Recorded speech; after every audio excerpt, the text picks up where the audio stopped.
Bonjour Éric Coquerel. Bonjour. Les agriculteurs appellent à un blocus de Paris à partir de 14h. D'abord sur la méthode, est-ce que vous cautionnez? Est-ce que c'est un bon moyen de se faire entendre? En tout cas, manifestement, ce qu'ils ont entamé depuis une semaine est un moyen de commencer à se faire entendre. Parce que M. Attal a été obligé d'intervenir, de dire des choses pas du tout suffisantes, des mesurettes. Ça a été dit par tous les syndicats agricoles. Et donc, ils continuent, ils ont raison. Mais sur la méthode, c'est-à-dire bloquer Paris, est-ce que vous mettez des limites? Le marché de Rungis, les aéroports, les bâtiments publics? Manifestement, M. Darmanin ne met pas de limite, puisqu'il dit qu'il va sécuriser les blocages et non pas s'y opposer. Bon, je trouve, c'est bien, je trouve qu'il n'a pas la même attitude vis-à-vis du monde agricole au niveau de la répression que vis-à-vis du monde ouvrier ou du monde écologique, mais tant mieux pour les Comment vous agriculteurs. l'entendez, ça? Parce que c'est vrai qu'on entend notamment les écologistes dire il y a 2 poids 2 mesures, super ferme et radicale sur les militants écologistes, et puis beaucoup de mansuétude pour les agriculteurs. Oui, peut-être pense-t-il que du côté du mouvement social aussi, le mouvement des retraites a été très durement réprimé, ou du moins écologique. Ce sont moins ses potentiels électeurs. Je ne sais pas quel est son avis, mais en tout cas, je m'en réjouis pour les agriculteurs. Moi, je préfère un maintien de l'ordre où il n'y a pas de gens éborgnés, où il n'y a pas de gens blessés, et où on préserve avant tout justement l'intégrité physique. Donc tant mieux pour les agriculteurs, tant mieux pour les paysans qui se mobilisent, et ça peut les faire gagner. Les agriculteurs ont une centaine à peu près de revendications. L'excès de normes, la contrainte écologique trop forte, notamment les jachères de 4% du terrain. Vous les soutenez toutes, ces revendications? Vous dites oui, il y a trop de normes, oui, il y a trop de mesures pour la biodiversité. Alors, déjà, il y a ce que le récit qu'essaye de mettre dès le gouvernement, qui le gêne le moins. Donc le gouvernement, on entend bien, ça serait un problème de simplification, ça serait un problème de normes écologiques trop importantes, qu'importe que ce soit lui qui les a mis en place, soit dit en passant, puisqu'il gouverne depuis 6 ans, on a l'impression qu'il ne gouverne pas, ou par exemple des problématiques de contraintes. Moi, ce que j'entends, c'est pas tout à fait cette musique. Ce que j'entends comme revendication qui revient quasiment partout, parce que le monde agricole est divers, entre des céréaliers, des éleveurs, des viticulteurs, mais qui revient partout, c'est qu'on veut pouvoir vivre dignement de notre travail. Et que ce qui est constaté, c'est que d'un côté, il y a les prix de l'alimentaire qui explosent, plus 20% en 2 ans, quand nous faisons les courses, et l'autre côté, le revenu agricole qui a baissé pour beaucoup l'an dernier. Donc ça, c'est un hiatus. Donc il y a la loi Egalim qui est censée, pour les grands distributeurs, payer au juste prix les producteurs. Vous dites qu'elle n'est pas appliquée, donc il faut sanctionner. Même M. Attal le dit, qu'elle n'est pas appliquée. Déjà, elle n'était pas suffisante. Nous, on avait dit qu'elle n'était pas assez contraignante.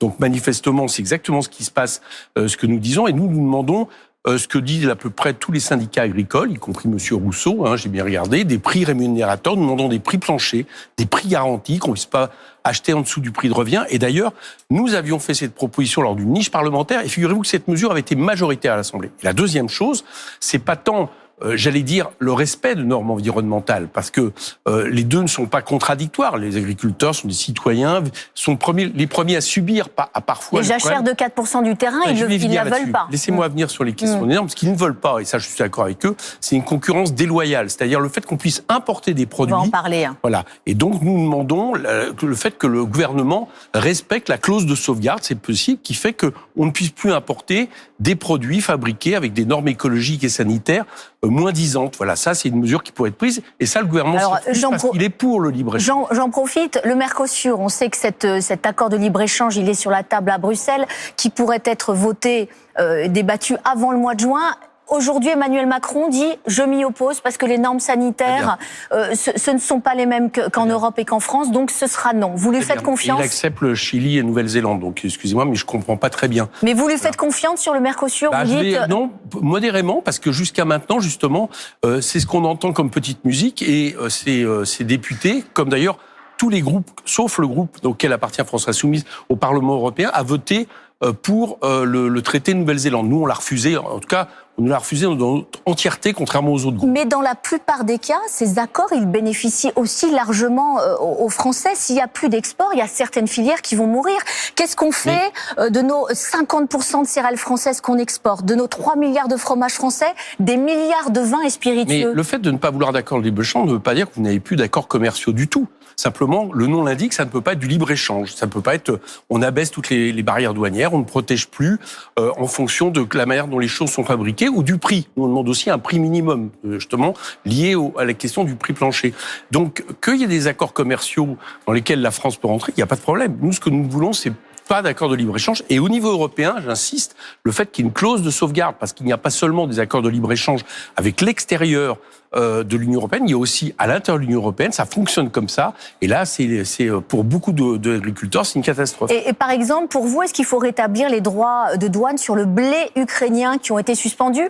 Ces droits de douane, ils ont été suspendus au moment de l'entrée en guerre contre la Russie. En tout cas, le fait si on ne les suspend pas pour des raisons géopolitiques ou des raisons de soutien à l'Ukraine, moi je veux bien l'entendre, mais à ce moment-là, il faut une contrepartie financière de la part de l'État français. C'est aussi tout le problème qui est posé. Là, depuis, et qui est posé pas seulement d'ailleurs sur cette question, la filière bio, par exemple, est en situation catastrophique. On le sait, c'est-à-dire qu'elle recule alors même que le gouvernement avait dit aux agriculteurs, allez-y, faites du bio. Et c'est bien, parce qu'effectivement, c'est meilleur pour tout le monde, la santé, l'alimentation, etc. Or, qu'est-ce qui se passe? Nous avons demandé lors du dernier projet de loi de finances, je sais bien, parce qu'en tant que président de la commission, j'étais à côté de Monsieur Fesneau quand ça a été demandé, et non seulement demander, mais voter une aide de 270 millions d'euros absolument nécessaire pour la filière bio.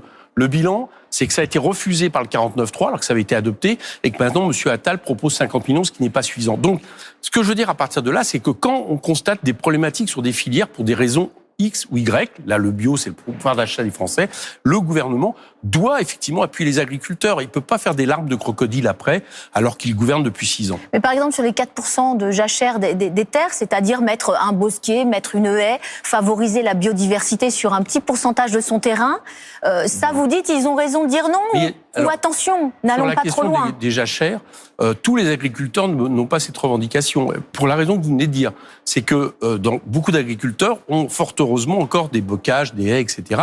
Et donc, en gros, ça représente cette surface, etc. Ceux qui mettent en avant cette revendication, ce sont les grands céréaliers. Donc, on voit bien que c'est pas une revendication qui est celui du tout eux, c'est vrai qu'ils ont plutôt des revenus confortables et eux, leur doléance, c'est plutôt qu'ils perçoivent beaucoup d'aides de la PAC, parfois en retard. Est-ce que pour vous, c'est un motif de blocus de Paris? Le fait d'avoir des aides en retard, c'est un motif. Mais encore une fois, moi, je ne crois pas que ceux qui vont bloquer Paris, etc., n'aient pas des revendications sur le prix. Ce n'est pas parce qu'à un moment donné, telle ou telle structure syndicale met en avant seulement la question de la jachère. Aujourd'hui, la jachère, c'est 3%. Hein. Ça va monter que d'1%. À 4, ouais. Voilà, à 4. Bon. Donc, mettre en avant la question de la jachère, que ceux qui vont bloquer Paris ne mettent pas en question la question des prix, des revenus, de vivre de son travail, qui est finalement une revendication qu'on voit un peu partout en France. Les salariés longs, là, les chauffeurs de taxi sont en train de l'avoir. Ils sont en mouvement ce matin également. Donc, c'est comment ceux qui travaillent dans ce pays, produisent les richesses, ont leur travail récompensé par des revenus suffisants, alors que malheureusement, on est dans un système où l'argent part beaucoup trop du côté des actionnaires, beaucoup trop du côté... Rapidement, vous souhaitez un revenu minimum pour les agriculteurs? Oui, bien sûr. Nous l'avons non seulement... Éric Ciotti veut 1 500 € net. Nous avons proposé un revenu minimum. Nous proposons surtout des prix planchers.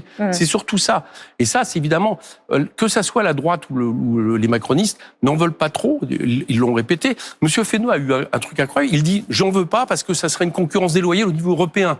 Donc, on fait pas mieux que comme libéral à ce niveau-là, et ils en veulent pas parce que c'est contraire à leur vision en réalité d'un marché libre auquel nous nous opposons. On est même peut-être les seuls à s'y opposer avec autant de fermeté. Manon Aubry elle a officialisé en tout cas le fait qu'elle allait être tête de liste pour les insoumis pour les européennes. C'est une bonne chose, elle va porter la voix de... Elle a proposé pour la NUPES, parce que nous, on ne renonce pas à avoir la liste la plus unie possible. Oui, mais sauf qu'il y a d'autres candidats. Les communistes ont déjà leur candidat, les socialistes aussi. Oui, mais dans ce cas-là, nous essayons quand même de faire la liste la plus unie possible, la plus élargie possible.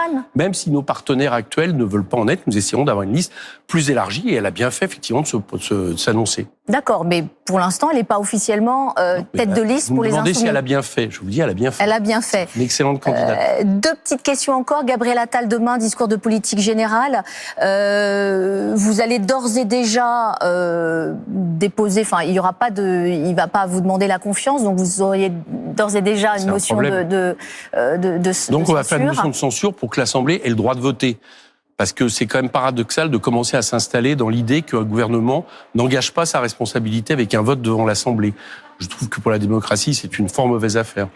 30 secondes juste. Je sais que vous partez le week-end prochain à Rafah, à la frontière entre l'Égypte et la bande de Gaza. Une dizaine de parlementaires, vous y allez pour plaider pour le cessez-le-feu. 20 parlementaires, c'est le premier voyage de parlementaires nationaux à la frontière. Œcuménique, toute confession confondue. En tout cas, on le souhaitait. Bon, finalement, il y a surtout des groupes de gauche, mais c'était l'idée pour demander un cessez-le-feu immédiat. Et vous comprendrez que, en lien avec la décision de la Cour européenne de justice qui parle de risque des génocides et qui demande que toutes les choses soient faites pour l'éviter, eh bien, je pense que nous essaierons de faire œuvre utile le 4 février prochain à la frontière avec Gaza. Merci beaucoup, Éric Coquerel. Bonne journée à vous.